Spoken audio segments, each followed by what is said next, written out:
paz do Senhor para você que está online na sua casa.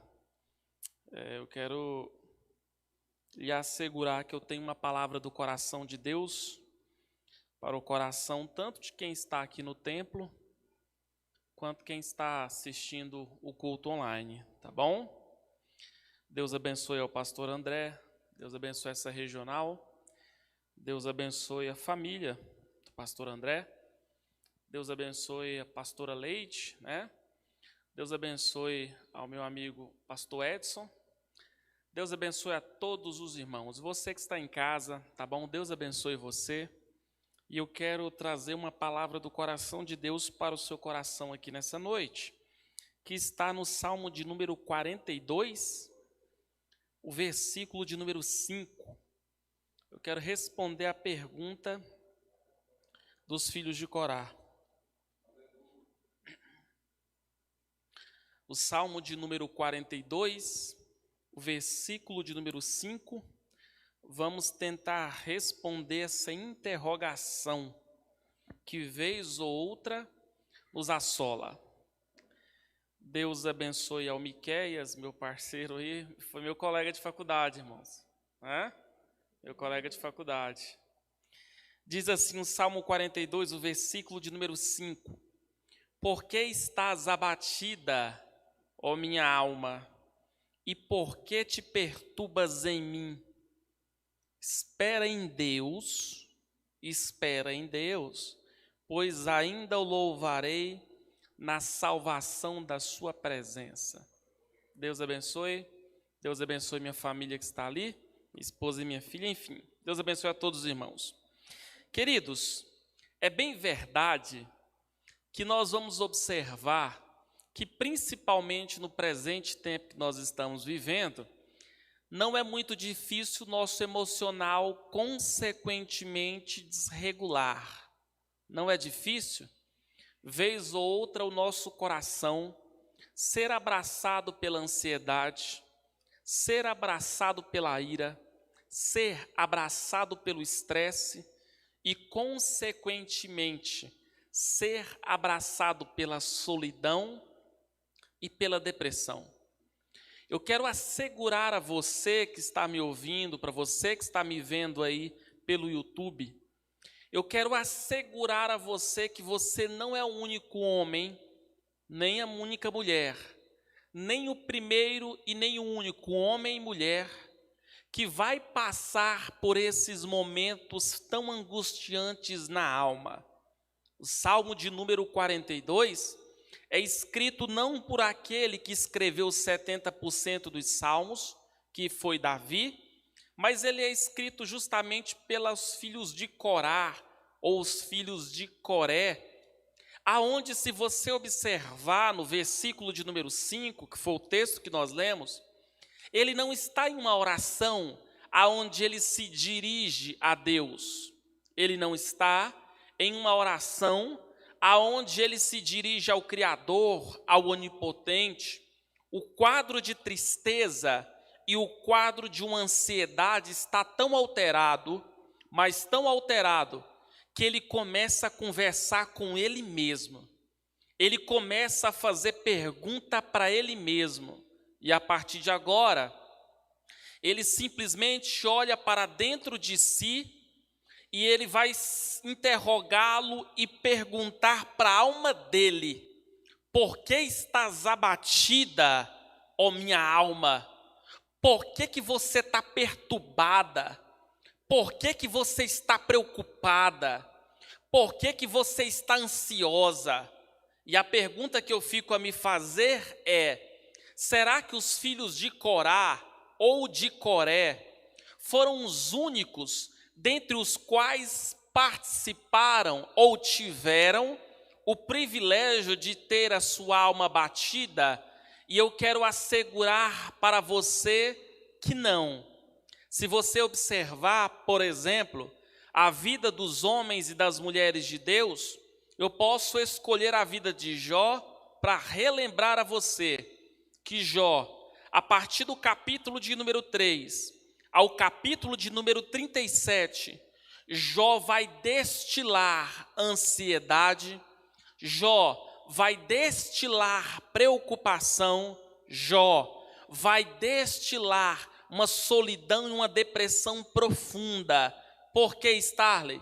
Porque a Bíblia tem interesse em mostrar que até a alma do cristão que mais teme a Deus, do cristão mais reto e do cristão que se desvia do mal, ela vez ou outra, ela vai ser assolada pelo sentimento de preocupação, ansiedade e de solidão.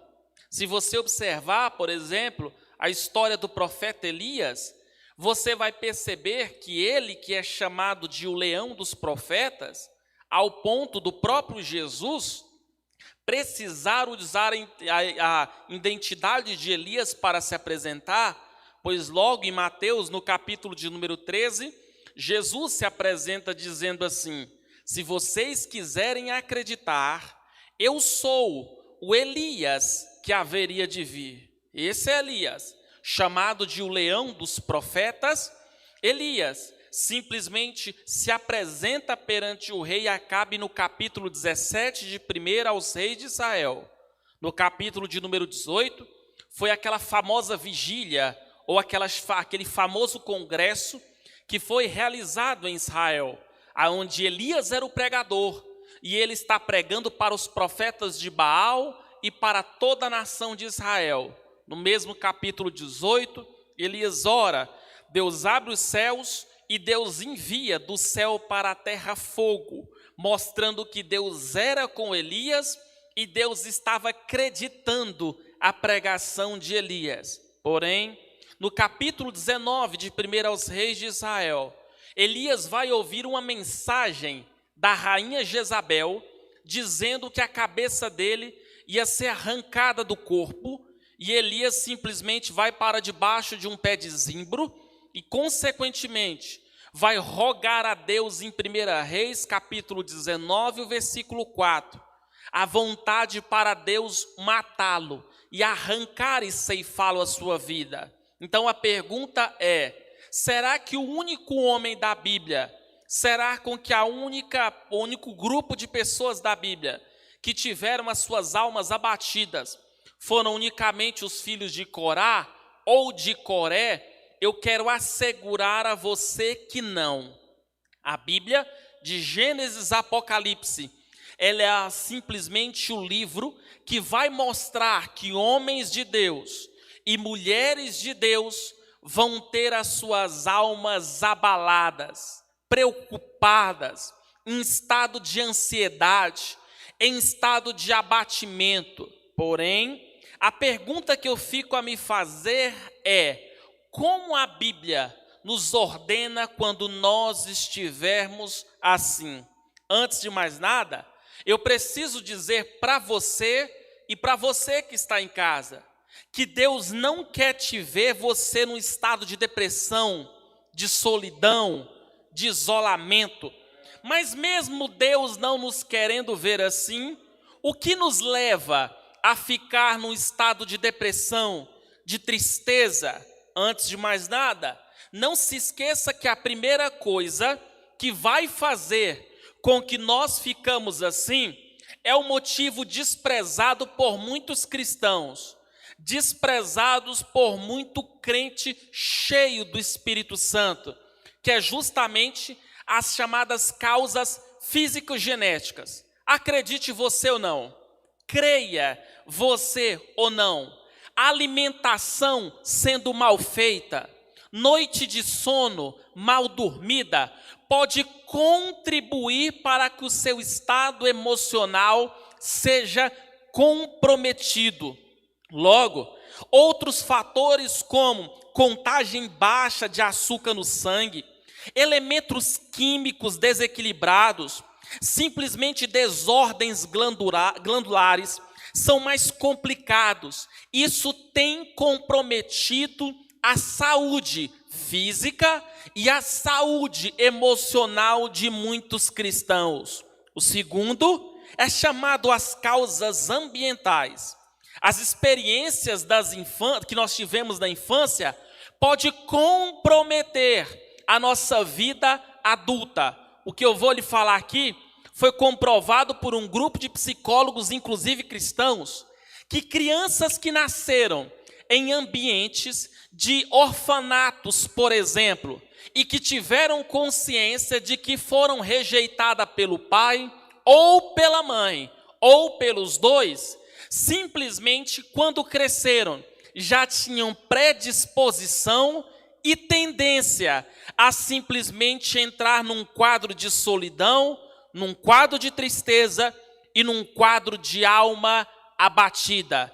Escute bem o que eu vou lhe dizer. É bem verdade que muita coisa do que nós fazemos hoje, simplesmente fomos aprendendo ao longo da história com seu pai, com a sua mãe e, consequentemente, pelo local aonde você nasceu e você se criou.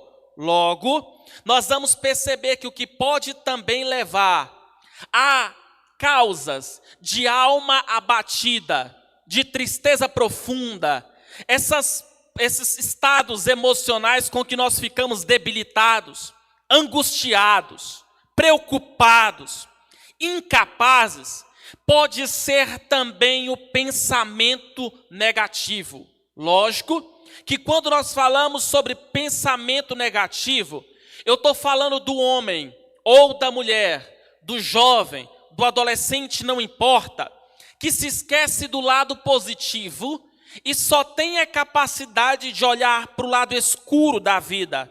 Ele simplesmente só olha para aquilo que é trevas e não foca naquilo que está na luz.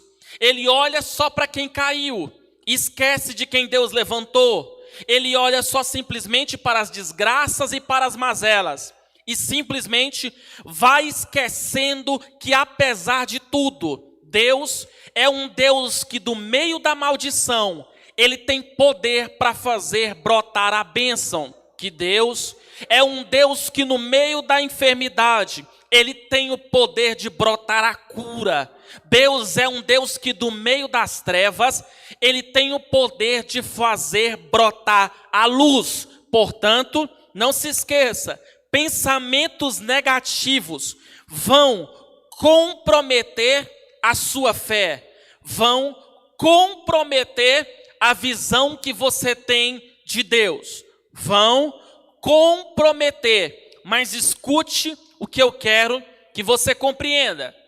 Deus, no Antigo Testamento, levantou Moisés e, com um braço forte, quase 3 milhões de pessoas foram arrancadas do Antigo Egito. 400 mil homens, fora mulheres e crianças. Nós vamos perceber que em Números, capítulo de número 13, nós lembramos do texto, aonde que diz que aqueles espias se adiantaram e foram na terra e garantiram, dando relatório para Moisés, em Números 13, a partir do versículo de número 31, dizendo: Moisés, já fomos na terra, a terra é boa, a terra mana leite, a terra mana mel, porém ali nós tínhamos e víamos gigantes. Detalhe, a altura dos gigantes, 3,89 metros de altura, e simplesmente eram verdadeiras máquinas de matar.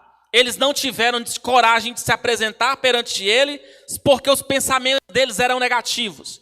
Eles retornam e vão dar o relatório para Moisés. E eles vão apresentar um relatório, não é na perspectiva de Deus. Eles vão apresentar o relatório na perspectiva do homem. E está aqui o grande desafio de quem é cristão, mas mesmo assim tem palavras e pensamentos negativos.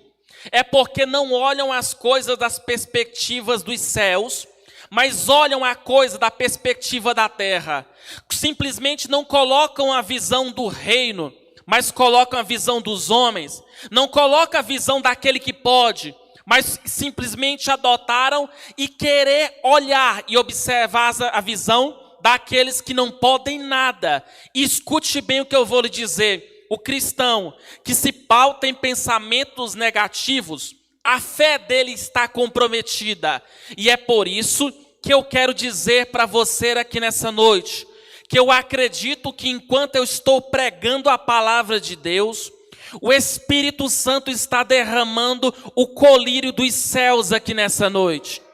Irmãos, escute bem, Paulo diz que nós não podemos andar pela vista. Se nós observarmos só o que nós estamos vendo, é desgraça, tragédia, porta fechada. Mas foi aquilo que eu já venho falando. O Salmo 103, o versículo 19, vai dizer que o Senhor estabeleceu o seu trono nos céus e que seu reino domina sobre tudo. Segundo, a pandemia da Covid-19 não foi a pior pandemia que o mundo conheceu. Eu não estou falando isso não é como pregador, não. Eu estou falando como professor de história. Tiveram outros 4 pandemias que foram muito piores. Mas seja na peste negra, seja na H1N1, seja a pandemia que for, nenhuma pandemia vai arrancar o controle do Deus que está sentado no trono.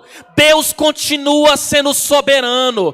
Deus continua tendo todo o poder. Nada sai do seu controle. A porta da loja fechou, a perca do emprego aconteceu, mas escute o que eu vou lhe dizer. Põe a sua fé nele, pois o homem pode prometer e não cumprir, a mulher pode prometer e não cumprir. Escute só, pode ser que o teu trabalho te abandonou, pode ser com que os homens te abandonaram, mas continue confiando em Deus, Ele jamais vai abandonar você, louvado seja Deus. Palavras e pensamentos negativos é simplesmente uma tortura para pessoas que convivem assim. Escute só. Imagina você trabalhar do lado de alguém que só pensa negativo. Imagina só você trabalhar do lado de alguém que só emite palavras negativas. Simplesmente coloque-se você no local daqueles 12 espias, dentre os quais 10 olharam para Moisés e disseram assim: Moisés, a terra é boa, a terra mana leite e mana mel, porém, Moisés, esse que é o problema. Palavras de efeito negativos, na boca de muito homem e muita mulher, sempre eles usam a expressão porém. Deus é grande, porém o problema também é. Deus pode curar, porém eu estou enfermo. Deus pode abrir a porta, porém a porta está fechada. E escute bem o que eu vou lhe dizer para você. Deus é um Deus acima do porém. Deus é um Deus que não depende dos homens para agir. Deus é um Deus que abre porta onde a porta está fechada. Ele cura quem está doente. E o homem, acreditando ou não, querendo ou não, o porém do homem não anulará a palavra e o ponto final do Deus que é todo poderoso. Mas cuidado, pensamentos negativos estão comprometendo a sua saúde emocional. Quinto, tensão. Logo, tensão, Starley, pode comprometer a minha saúde emocional? Claro que sim. Todos nós sabemos que as tensões da vida vão estimular a depressão, especialmente quando essas tensões vêm muitas das vezes por perca de alguém querido, perca de uma oportunidade de emprego, perda de uma porta que seria aberta, perda da liberdade, quando uma competição é estimulada entre uns e os outros, quando eu perco um bem, quando eu perco um carro, quando eu perco uma casa, a minha mente fica tão preocupada, mas tão preocupada, que dentro da minha casa, dentro do meu trabalho e dentro da minha igreja, a tensão se instala. E quando a tensão se instala, não é segredo para ninguém que a ansiedade vai ser a nossa melhor amiga. O psicólogo norte-americano chamado Rollo May, ele vai dizer que a ansiedade é um estado íntimo de apreensão. O ansioso não fica quieto, o ansioso não fica com as suas mãos quietas, o ansioso não dá conta de ficar calado, o ansioso só anda preocupado. O ansioso confia mais nos homens do que em Deus. O ansioso confia mais na terra do que nos céus. Inclusive, é um problema tão grave que Jesus, não teve dó em confrontar e bater frontalmente contra a ansiedade.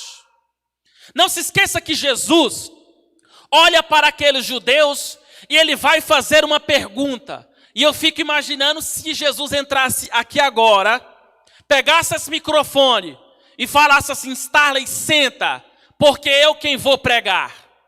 Se Jesus pegasse esse microfone, se o tema fosse ansiedade, e se ele quisesse pregar sobre ansiedade, ele ia olhar dentro dos nossos olhos e ia nos perguntar: quem é de nós que já teríamos andado pelas ruas do setor Tremendão, e quantas vezes nós vimos nos postes desse setor um pássaro coçando a cabeça e olhando aos céus e perguntando: ó Deus, o que é que eu vou comer mais tarde? Se Jesus perguntou isso, qual era a intenção?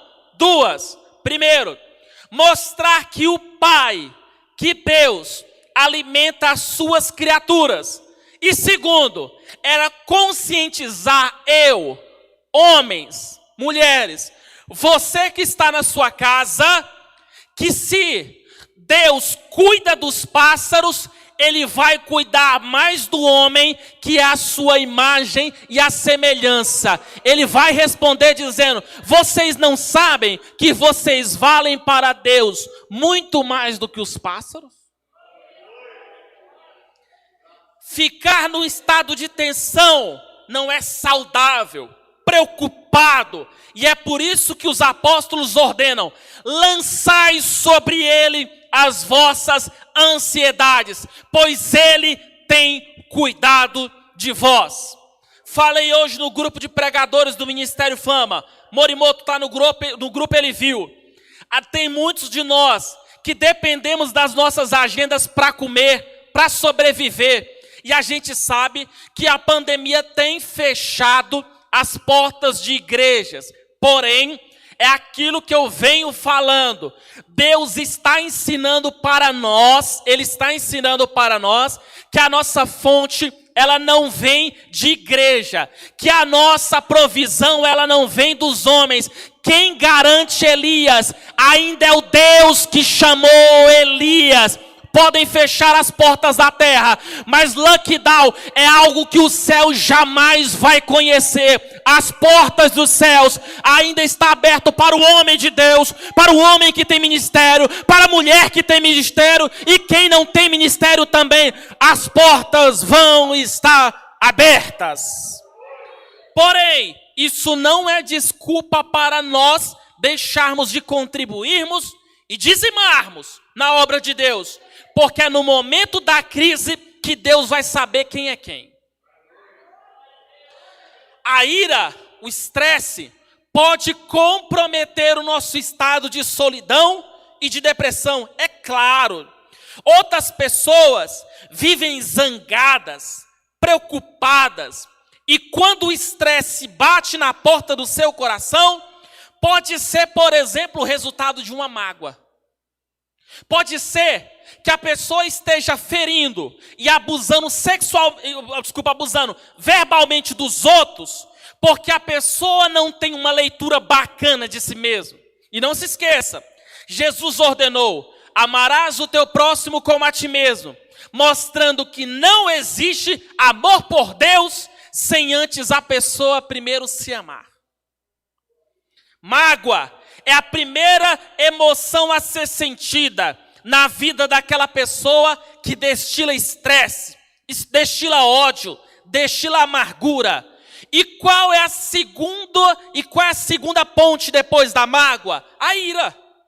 Pessoas iradas, nervosas, estressadas. Simplesmente é impossível, dentro das suas casas, tem se tornado mais uma coisa do que um ser humano. Alguém que as pessoas tentam reprimir.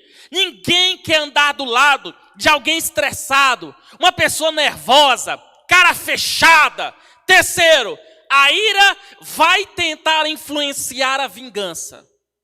E é aquilo que eu já vinha falado. Nós, seres humanos, Nós amamos vingança. Repara os filmes que mais fizeram sucesso. Repara as cenas dos filmes que mais nós queremos ver. É aquele que foi injustiçado simplesmente conseguir se vingar do outro. Repara as nossas letras das nossas músicas, principalmente assembleianas até há 15 anos atrás. Quem te viu passar na prova e não te ajudou, quando vê você na bênção, vai se arrepender. A gente ama vingança. Porém, a Bíblia Sagrada diz que, isso é Deus falando, minha é a vingança e é eu quem recompensarei. Não se vingue, confie e entregue o seu problema para as mãos daquele que é todo poderoso. E aí, Starley? E aí que simplesmente a mágoa, a ira, a vingança vai comprometer a saúde emocional, levando a pessoa, por exemplo, à depressão. Levando a pessoa a um índice de estresse. Outra coisa que pode comprometer a solidão e a depressão é o sentimento de culpa. Não é fácil compreender qual é a linha tênue entre culpa e depressão. Mas quando a pessoa sente que falhou ou fez algo errado, logo vai surgir a culpa e juntamente com ela a autocondenação, a frustração, a desesperança, que é sintomas de uma depressão. A culpa. A pessoa se autocondena, se autoflagela, aonde muitas das vezes a culpa nem sua é. A culpa nem sua é, mas você pode estar levando para si um fardo que não é seu. A pergunta que fica é, Starley, se essas são as causas que você já tem abordado, causas físicas, ambientais, pensamento negativo, tensão, estresse, quais serão as consequências de uma alma abatida? Grave bem o que eu estou lhe pregando nessa noite. Eu estou pregando justamente sobre o que pode levar a alma a ficar abatida. A partir de agora, quais são as consequências da alma abatida, da alma preocupada, da alma angustiada? Primeira, infelicidade. Os indivíduos, os cristãos deprimidos, sempre devem ficar atentos ao desânimo, ficar desesperançosos, autocrítico, porque isso pode gerar um sentimento de acharem que são miseráveis, fazendo a leitura errada de si mesma. Sabe quem que você é na Bíblia? Você é um ser fragilizado. A Bíblia no livro dos Salmos vai comparar você como um livro de contos ligeiros. Porém, não se esqueça que em Gênesis capítulo 1, verso 26, você é a imagem e é semelhança de Deus. E mesmo com a entrada do pecado no mundo, embora o pecado desvirtuou a nossa imagem e a nossa semelhança, nós não podemos nos esquecer que Jesus restituiu eu e você, a imagem e semelhança do Deus Todo-Poderoso. Por isso que em 1 Pedro capítulo 2, verso 9, Pedro vai dar a identidade da igreja. Ele vai dizer, mas vós sois a geração eleita. O que eu sou, Starley? Primeiro, geração eleita, escolhido por Deus, escolhida por Deus, geração que Ele elegeu, geração que Ele levantou, geração que Ele selecionou. Somos a igreja, a geração eleita dos céus. Primeiro, mas vós sois a geração eleita. Segundo, sacerdócio real. Não somos falsificados. Não somos pirateados. Estamos aqui, não é servindo a um Deus falso. Estamos aqui servindo a um Deus verdadeiro. Geração eleita, sacerdócio real, nação santa, o povo adquirido, para que anuncieis as virtudes daquele que vos tirou das trevas para a sua maravilha. maravilhosa luz. Quem eu sou em Deus, Starley? Geração eleita, sacerdócio real, nação santa, escolhido de Jesus, o sal da terra, a luz do mundo, filhos de Deus, somos escolhidos. E qual que é a nossa esperança? A esperança é a igreja da Defama Tremendão. Vai para Nova Jerusalém Celestial, e quando chega lá, meu companheiro, quem anda de cadeira de roda, lá no céu vai andar perfeitamente. Quem sofre na UTI aqui, lá não vai sofrer nada. Quem sofre de depressão, a Bíblia diz que Deus enxugará dos nossos olhos toda lágrima e toda dor, para o louvor e para a glória de Deus. Cuidado, porque a alma batida, ela pode arrancar a felicidade, principalmente tentar arrancar de você a alegria de ser salvo em Jesus. Escute bem o que eu quero que você entenda. Retire do seu vocabulário a expressão melhor de Deus está por vir. Sabe por quê? Porque o melhor de Deus já veio na cruz do Calvário há mais ou menos 2020 anos atrás. Quer um motivo para ser feliz? Então pega esse. Jesus já desviou a sua rota que ia direto para o inferno. E a partir de agora, que aqueles que forem abraçados pelo seu sangue vão para a Nova Jerusalém Celestial, para o louvor e para a glória de Deus. Segundo, quais são as causas da alma oprimida? São chamadas de reações mascaradas. Sabe como é que são essas reações mascaradas? É aquele tipo de comportamento que a gente finge não estar em quadro depressivo para os homens. Mas não se esqueça, eu não te conheço. Você não se conhece tão perfeitamente. Sua esposa não te conhece perfeitamente. O seu marido não te conhece perfeitamente. Você não conhece seu filho perfeitamente. E é por isso que, vez ou outra, nós colocamos máscaras. E você sabe que quando nós queremos esconder essa prática das depressões, das solidões, nós vamos ter alguns comportamentos estranhos, explosão de caráter, nós vamos ter problemas sexuais, nós vamos ter trabalhos compulsivos, nós vamos ter o problema de ingerir a vícios, agressão com os outros, mau gênio. Nós vamos ter o problema de às vezes, ficar se pautando, em ficar expondo a nossa vida para todos. E isso vai mostrar que nós temos um quadro depressivo, quando pode ser que isso não deixe estar acontecendo. Como assim, Starley? Só Deus vê o coração e a alma daquela alma, o coração e a alma daquele homem ou daquela mulher, que quando entra para dentro do quarto, só Deus vê as lágrimas que se escorrem no travesseiro quando você coloca a sua cabeça sobre o mesmo. É só Jesus quem está naquela hora. Portanto, eu vou dar uma dica para você.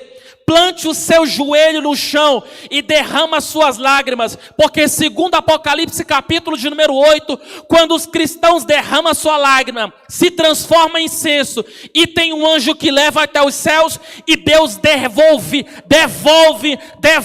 as orações dos fiéis em forma de ventos e de terremotos.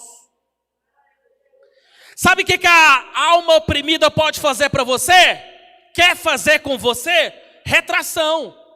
Em Números 13:31 eles dão um relatório. Em Números capítulo 14, olha só para você ver o que 3 milhões de pessoas querem fazer. Números capítulo 14, olha só a ideia deles. Levantemo-nos um capitão e tornemo-nos ao Egito. Os camaradas já tinham saído do Egito, aonde lá eles eram oprimidos, escravizados. Há historiadores que vão dizer que eles eram acordados às 5 horas da manhã com chicotadas. E sabe o que vai acabar acontecendo? A partir de agora eles querem retornar para o Egito. É isso que a alma oprimida faz. Ela vai querer fazer você se retroceder. Ela vai querer fazer você recuar. Desistir dos seus sonhos. Desistir dos seus projetos. E é por isso que eu vou dizer para você. A palavra-chave que diferencia um derrotado de um vitorioso não é nomenclatura. Mas o que difere derrotado para vitorioso é a capacidade da pessoa não desistir e perseverar até o final. Fez concurso quantas vezes? Uma, já parou, ficou pelo caminho, mais um. 2, 3, 5, 10, faz milhões de vezes se preciso. Fez vestibular quantas vezes? Tudo que começa não pode terminar. Começou algo, tem que ir até o final. Se matriculou no curso de obreiro, vai até o final. Começou, termina. Deus quer que você entenda a seguinte realidade: você não pode parar, você não pode retroceder. Sabe por quê? Porque o interesse de Deus não é quantos vão sair do Egito. Deus tem interesse em saber quantos vão ter coragem para chegar até Canaã. Por quê? Porque Deus não dá vitória para quem começa. Deus só dá vitória para quem vai até o final. E aqui você não pode se esquecer que em Mateus 4 e Lucas 4, quando Jesus foi tentado, cuidado, viu? Cuidado, porque o dia que Satanás foi tentar Jesus, dos 40 dias, foi exatamente no 40º. Satanás vai tentar fazer você parar é quando você estiver a um passo da vitória. Quando tiver um passo da porta abrir. Quando tiver um passo de elevar-se a outro nível. E fique muito atento. Mas eu quero acreditar que a sua alma está sendo tratada e curada por Deus. Você vai avançar, você vai avançar. Você que está na sua casa, você vai chegar em Canaã. Você vai chegar nos sonhos que Deus estabeleceu para você. Você vai chegar para o louvor e para a glória de Deus. Depois, suicídio. Starley, suicídio. Recentemente nós tivemos lá na nossa igreja, que é a nossa sede, aonde eu estive abordando o suicídio. E cuidado, porque 1 Reis, capítulo 19, verso 4, até Elias, o leão dos profetas, chegou a orar e a dizer: Senhor, que eu morra, já basta, eu não sou melhor do que os meus pais. Sabe o que eu costumo dizer? Você sabe como é que crente pede a morte? É assim: Jesus, volta, eu não estou suportando mais. Cuidado, pois volta de Jesus não tem como propósito aliviar você dos seus problemas. Problemas estão aí para serem enfrentados, confrontados. E é por isso que eu vou te dar uma dica. Cuidado e observe o que está te colocando em estado de tristeza. Mas eu quero te dar uma boa notícia. A Bíblia, ela é o livro que trata da alma do homem. Hebreus capítulo 4, verso 12, vai dizer que a palavra de Deus é viva e eficaz, mais penetrante do que qualquer alguma espada de 2 gumes, penetra até a divisão da alma e do espírito, das juntas e das medulas, e é apta para discernir os pensamentos e intenções do coração.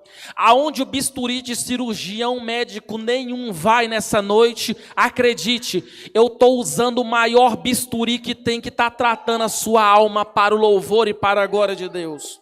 E o que ela orienta? Caso a sua alma esteja aflita, caso a sua alma esteja oprimida, primeiro, e aqui eu vou finalizar, confie em Deus. Mas às vezes eu falo em confiar em Deus. Você já ouviu 1000 pregadores falar sobre isso? Mas você e eu tem dificuldade de viver isso aqui. É mais ou menos o caso daquela irmã que dobra o joelho e fala assim: Senhor, tem misericórdia de mim. O Senhor poderia abrir a porta, as condições financeiras não tão fáceis. E quando ela se levanta, ela já pega um bom telefone e vai pedir dinheiro. É mais ou menos o caso daquela mulher que quando o filho sai de casa, ela pega e fala assim: Senhor, tem misericórdia, guarda meu filho. Mas quando ela termina a oração, liga: como é que você está? Eu acho que engraçado, uma das maiores pregações que eu vi um tempo desse, foi uma pregação de um chefe que eu tive. Eu levei ele para pregar na igreja. E ele falou sobre a geração que desaprendeu a orar. Sabe por quê? Porque antigamente, quando não tinha celular na internet, né, Morimoto? Orava: Deus guarda meu filho. Não tinha celular na internet. Era impossível saber onde é que o moleque estava. Só tinha uma coisa: tem que confiar em Deus. Lembra do agricultor? Hoje o camarada planta e o cara abre o notebook e simplesmente tem uma quantidade exagerada de tecnologia. O cara sabe se vai chover, quando vai chover e como vai chover. Antigamente o cara plantava, pastor André, e era só confiar em Deus. Escute bem o que eu vou dizer para você. Com tecnologia ou não, nós precisamos continuar confiando. Sabe por quê? Porque os que confiam no Senhor serão como os montes de Sião, que não se abalam, mas permanece firme para todo o sempre. Segundo, que eu vou te falar aqui, é totalmente diferente do que esses pregadores de coach têm ensinado. Espere o desânimo, ele vai vir. Espera o desânimo, ele vai vir. Ele veio sobre Jó. Ele veio sobre Abraão, veio sobre Isaac, veio sobre Jacó, veio sobre Elias, veio sobre Jesus. Não vai vir você? O desânimo é algo normal. O desânimo vai vir. Vez ou outra, vai vir a vontade de parar. E é aquilo que eu falei. Eu gosto de uma frase que o amigo meu, o Frank, costuma dizer. O Frank diz que vai chegar dias que a gente vai tentar acordar e não vai ter ânimo para levantar. E o que eu tenho que fazer? Levantar a si mesmo. Vai chegar dias que vai dar vontade de não vir para a igreja. Vir em si mesmo. Vai chegar dias que vai dar vontade de parar de estudar. O que eu tenho que fazer? Vir e estudar a si mesmo. Sabe por quê? Bem-vindo ao mundo dos adultos, parceiro. No dia dos adultos, no mundo dos adultos, você não faz o que você quer, não. Você não quer, mas tem que estar aqui. Deus te escolheu para isso. Você não pode, mas tem que estar, porque Deus te escolheu para isso. Estalho, o desânimo tá tentando me rodear. Ele vai tentar, na verdade, ele nunca vai deixar de te rodear. Espere ele. E quando você se sentir desanimado, tenha e arraste-se até onde você puder, porque aquilo que você não puder fazer, Deus vai abrir os céus e vai fazer por você. Outra coisa, aprende a tratar a ira e essa culpa. Eu me lembro que Santiago já esteve aqui, Morimoto? Eu me lembro que eu tenho um colega meu, inclusive já esteve aqui pregando. E eu me lembro que tanto eu quanto ele ouvimos da boca de dois profissionais técnicos a mesma verdade.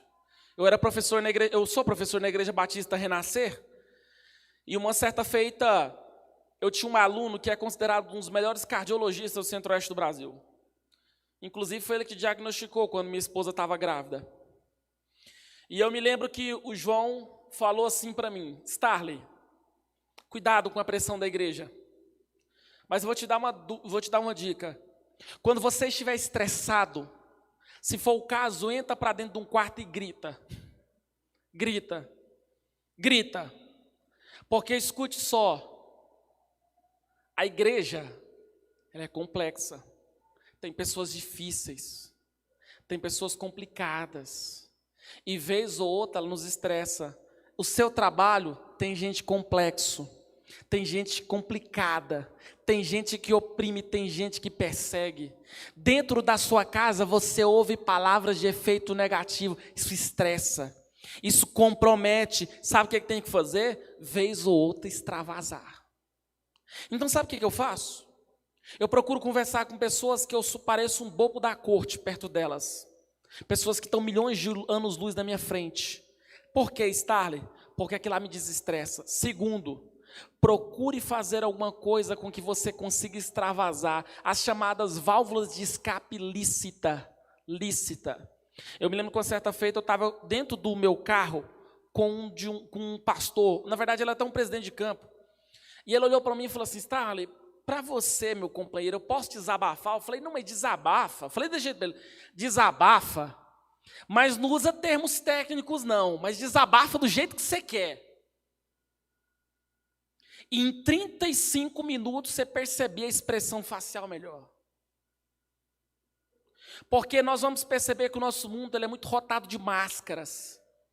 Escute bem o que eu vou lhe dizer. Jesus é aquele que retira suas máscaras e põe a mão dele no seu coração. Agora eu vou te dar uma dica. Se você tem um colega seu te chamando para uma chácara, te chamando para sair, vai. Porque antes de Jesus para ventos e mar, ele estava dentro do barco dormindo. Descanse a sua alma, não precisa morrer pela obra de Deus, porque Jesus já fez isso lá na cruz do Calvário. Depois, confronte os seus pensamentos. Confronte os seus pensamentos. Quando Paulo disse que estava angustiado, quando ele disse que estava perplexo, quando ele estava pensando em parar, sabe o que ele dizia? Romanos capítulo 8, verso 18. Porque para mim eu tenho por certo que as aflições do tempo presente não são para comparar com a glória em que nós há de ser revelada. Sabe quando o apóstolo Paulo estava pensando em parar, estava pensando em retroceder, sabe o que ele dizia? Os pensamentos dele. 2 Coríntios capítulo 4, verso 16. Por isso não desfalecemos, ainda que o nosso homem exterior se corrompa, o meu homem interior se renova de dia em dia. E não atentamos nós para as coisas que nós vemos, vírgula, mas para as coisas que nós não vemos. Pois as coisas que nós estamos vendo, estas coisas são temporais, mas as coisas que nós não estamos vendo, estas coisas são eternas. Eu sei que o diabo quer fazer eu parar, eu sei que o diabo quer fazer minha alma ficar batida, mas eu vou confrontar esse pensamento e dizer, eu posso parar, mas Deus não vai deixar, Ele vai se compadecer de mim. Estão tentando me desanimar, mas o Senhor é meu ânimo. Estão tentando parar, fazer eu retroceder, mas eu não vou parar. Deus haverá de me dar a vitória. Fica de pé. Quero fazer uma oração com vocês aqui. E já que você está em casa assistindo essa live, eu quero orar por você e com você. E já vou devolver esse microfone. Por que estás abatida, ó minha alma? E por que te perturbas em mim? Escute só. Ele vai dar uma ordem para a própria alma dele na parte B do versículo. E a ordem é: espera em Deus. Espera em Deus. Calma. Espera em Deus, pois ainda o louvarei. E essa expressão hebraica lá, para ainda, significa existe um dia. Espera em Deus, alma. Existe um dia que nós vamos louvar para todo sempre. Levante suas mãos aos céus. Espírito Santo, em nome de Jesus, o Senhor da igreja. Espírito Santo, eu quero orar, ó Deus, pela alma, Senhor, dessa igreja. Espírito Santo, eu quero orar, Senhor, pela alma dos cristãos que estão me vendo pregar aqui nessa noite. Espírito Santo, no nome de Jesus, o Senhor da igreja, eu peço a Ti, Senhor, derrama o bálsamo de Gileade. Espírito Santo, faz-nos, ó Deus, a nossa alma ser renovados pela Tua misericórdia. Espírito Santo, aperta o que tiver que apertar, consola onde tiver que consolar. Espírito Santo, preencha a alma do meu coração. Espírito Santo, preencha a alma do coração dos irmãos. Espírito Santo, arranca os ídolos, arranca os postes ídolos. Espírito Santo, arranca conceitos extras bíblicos.